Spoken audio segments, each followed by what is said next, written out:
ನಮಸ್ಕಾರ ಸ್ನೇಹಿತರೆ. ಇವತ್ತೊಂದು ಹೊಸ ವಿಡಿಯೋ ತಗೊಂಡು ಬಂದಿದ್ದೇವೆ.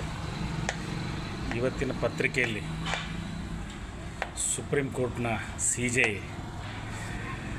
ಸೂರ್ಯಕಾಂತ್ ಸಾಹೇಬರು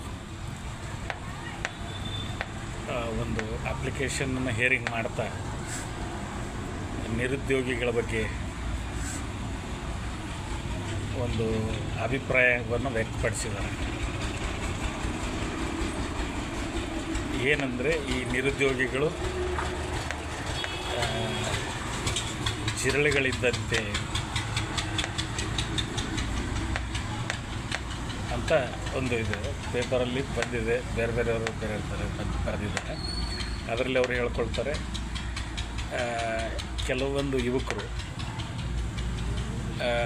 ಅವರು ಯಾವುದೇ ಒಂದು ಉದ್ಯೋಗ ಸ್ಥಾನಮಾನ ಸಿಗದೇ ಇದ್ದಾಗ ಒಂದು ಮೀಡಿಯಾ ಅಂದರೆ ಮಾಧ್ಯಮದಲ್ಲಿ ಏನೋ ಒಂದು ಪತ್ರಿಕೆ ಏನು ಬಂದಿದೆ ಮಾಧ್ಯಮದಲ್ಲಿ, ಇನ್ನು ಕೆಲವರು ಸೋಷಿಯಲ್ ಮೀಡಿಯಾ, ಇನ್ನು ಕೆಲವರು RTI ಕಾರ್ಯಕರ್ತರಾಗಿ ಸಿಸ್ಟಮ್ ಮೇಲೆ ದಾಳಿಯನ್ನು ಮಾಡ್ತಾಯಿದ್ದಾರೆ ಅಂತ ಒಂದು ಅಭಿಪ್ರಾಯವನ್ನು ಕೊಟ್ಟಿದ್ದಾರೆ. ದಿನ ಪೇಪರ್ ಓದುವಾಗ ನಮಗೆ ಸಾಮಾನ್ಯವಾಗಿ ಫ್ರಂಟ್ ಪೇಜಲ್ಲಿ ಬರೋ ಹಗರಣ ಅದು ಇದು ನೋಡಿ ಬೆಳಗ್ಗೆ ಮೂಡ್ ಆಫ್ ಆಗ್ತದೆ.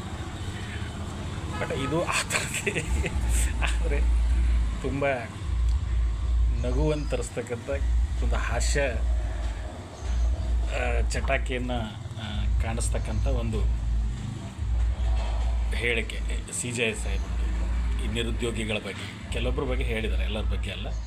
ಯಾರೋ ಒಬ್ಬ ವಕೀಲ ನನಗೆ ಹೈಕೋರ್ಟಲ್ಲಿ ಸೀನಿಯರಿಟಿಯನ್ನು ಕೊಡಲಿಲ್ಲ ಅಂತ ಕೇಳ್ಕೊಂಡು ಒಂದು ಅಪ್ಲಿಕೇಶನ್ ಹಾಕಿದ್ದು, ಅದನ್ನ ವಿಚಾರಣೆ ಮಾಡ್ತಾ ಈ ಮಾತನ್ನು ಹೇಳಿದರು. ಜೊತೆಗೆ ಕೋರ್ಟಲ್ಲಿ ಇರೋ ವಕೀಲರ ಬಗ್ಗೆನೂ ಕೂಡ ಅವರು ಏನು ಹೇಳಿದ್ರಂದರೆ, ಕೆಲವೊಂದು ವಕೀಲರು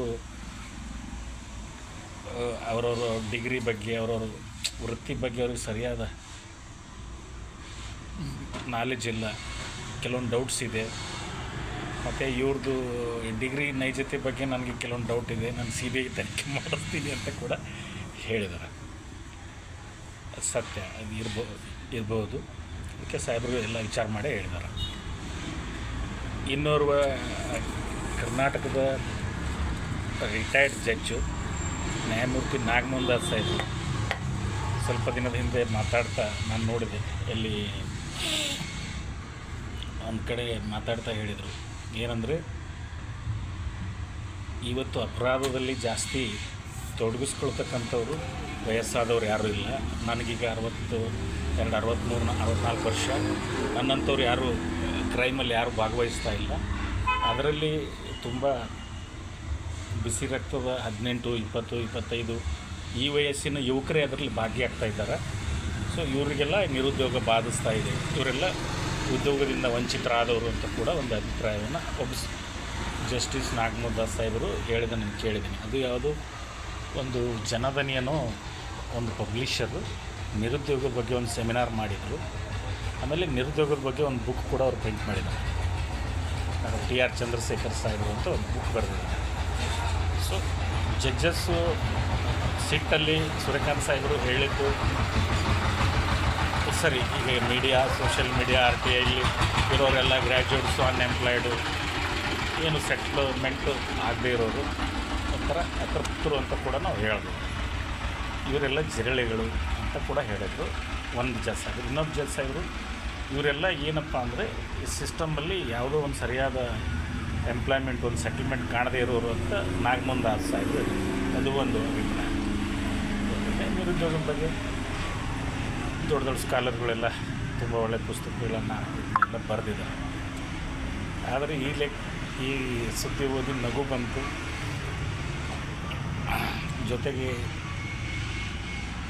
ಜಿರಳೆಗಳು ಅಂತ ಬಯಸ್ಕೊಳ್ಳುವಂಥ ಇದ್ರ ಬಗ್ಗೆ ಒಂದು ಕನಿಕರನೂ ಬಂತು. ನಿರುದ್ಯೋಗಿಗಳನ್ನು, ಯಂಗ್ಸ್ಟರ್ಸನ್ನು ಜಿರಳೆಗಳನ್ನಾಗಿ ಮಾಡಿರ್ತಕ್ಕಂಥ ಆ ತಿಮಿಂಗಲಗಳಿದ್ದಾರಲ್ಲ, ಅವ್ರು ಯಾರು ಅಂತಕ್ಕಂಥದ್ರ ಬಗ್ಗೆ ಈಗ ಮುಂದೆ ಯುವಕರೇ ನಿರುದ್ಯೋಗಿಗಳಿಗೆ ಏನು ಸರ್ಚ್ ಮಾಡಬೇಕು. ಯಾಕಂದರೆ ಒಂದು ಘನತೆಯಿಂದ ಬದುಕಲಿಕ್ಕಾಗದಂಥ ಸ್ಥಿತಿ ನಿರ್ಮಾಣ ಮಾಡಿರ್ತಕ್ಕಂಥ ಇವತ್ತಿನ ಈ ಸಿಸ್ಟಮ್.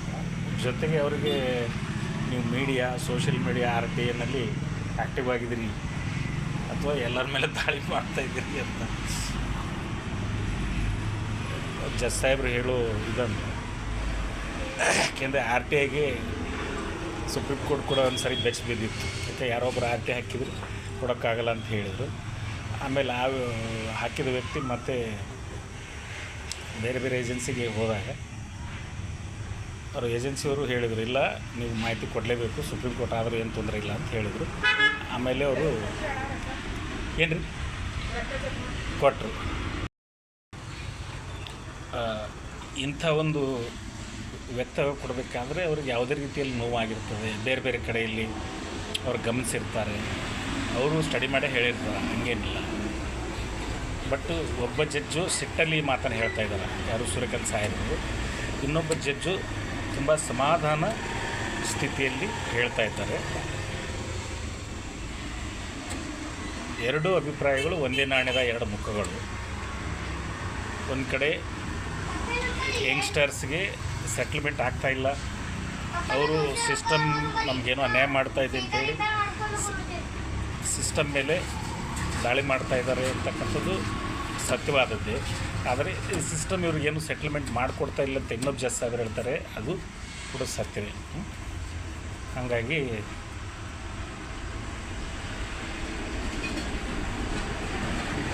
ವಿಚಾರ ಮಾಡಬೇಕಾಗುತ್ತೆ. ಯಾಕೆಂದರೆ ಇಬ್ಬರು ದೊಡ್ಡ ವ್ಯಕ್ತಿಗಳಾಗಿರೋದ್ರಿಂದ ಇಬ್ಬರು ತದ್ವಿರುದ್ಧವಾದ ಒಂದು ಅಭಿಪ್ರಾಯನೂ ಕೂಡ ಮಂಡಿಸಿದ್ದಾರೆ. ಅದು ಅವರ ವೈಯಕ್ತಿಕ ಅಭಿಪ್ರಾಯ ಕೂಡ, ಮತ್ತು ಪ್ರತಿಯೊಬ್ಬರ ಒಂದು ವ್ಯಕ್ತಿ ಸ್ವಾತಂತ್ರ್ಯ, ಅವರ ಅಭಿಪ್ರಾಯ ಕೂಡ ಇರ್ಬೋದು. ಬಟ್ ಅದಕ್ಕೆ ಸೆಟ್ಲ್ಮೆಂಟ್ ಮಾಡಬೇಕು. ಜಿರಳೆಗಳು ಅಂತ ಒಂದು ಅಲಂಕಾರ ಇಲ್ಲಿ ಬರ್ತಿರೋದ್ರಿಂದ ಈ ಜಿರಳೆಗಳ ಸ್ಥಿತಿಗೆ ತಂದಿರುವ ತಿಮಿಂಗಲಗಳಿದ್ದಾರಲ್ಲ, ಅವ್ರು ಯಾರು, ಏನು, ಎಲ್ಲಿ ಉದ್ಯೋಗ ಎಲ್ಲಿ ಹೋಯಿತು,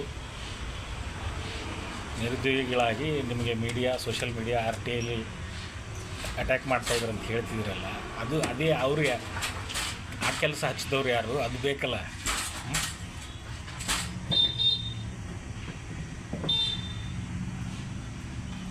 ಎಲ್ಲ ಸೆಟ್ಲಾಗಿರೋರು ಮಾತಾಡೋದು ಸುಲಭ, ಮತ್ತು ಏನು ಸೆಟ್ಲ್ ಇಲ್ಲದವರು ತಮ್ಮ ಹಕ್ಕುಗಳಿಗಾಗಿ ಅವರು ಹೋರಾಟ ಮಾಡಲೇಬೇಕು, ಮಾಡ್ತಾರೆ, ಅದು ಬೇರೆ ವಿಷಯ.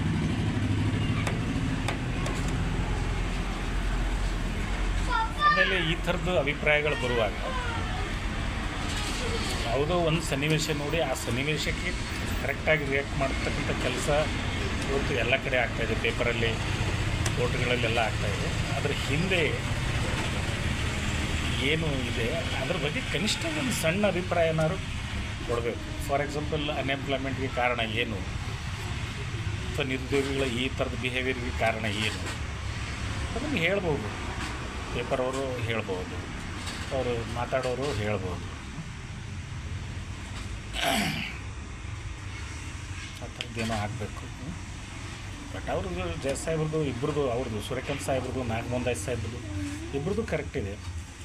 ಬಟ್ ಈ ಒಂದು ಕಡೆ ನಿರುದ್ಯೋಗಿಗಳು ಅಪಮಾನಕ್ಕೆ ಒಳಗಾಗ್ತಾ ಇದ್ದಾರೆ, ಜಿರಳೆ ಅನಿಸ್ಕೊಳ್ತಾ ಇದ್ದಾರೆ. ಇನ್ನೊಂದು ಕಡೆ ಅದೇ ಇನ್ನೊಬ್ಬ ಜಜ್ ಸಾಹೇಬರು ಅವ್ರ ಬಗ್ಗೆ ಕರುಣೆ ತೋರಿಸ್ತಾ ಇದ್ದಾರೆ. ಹೋಲಾಗಿ ಈ ಪರಿಸ್ಥಿತಿ ಏನಿದೆ, ಇದನ್ನು ಹೆಂಗೆ ಸೆಟಲ್ ಮಾಡೋದು ಅಂತ ಏನಾದ್ರು ಒಂದು ಯಾರು ಮಾತಾಡಬೇಕಲ್ಲ.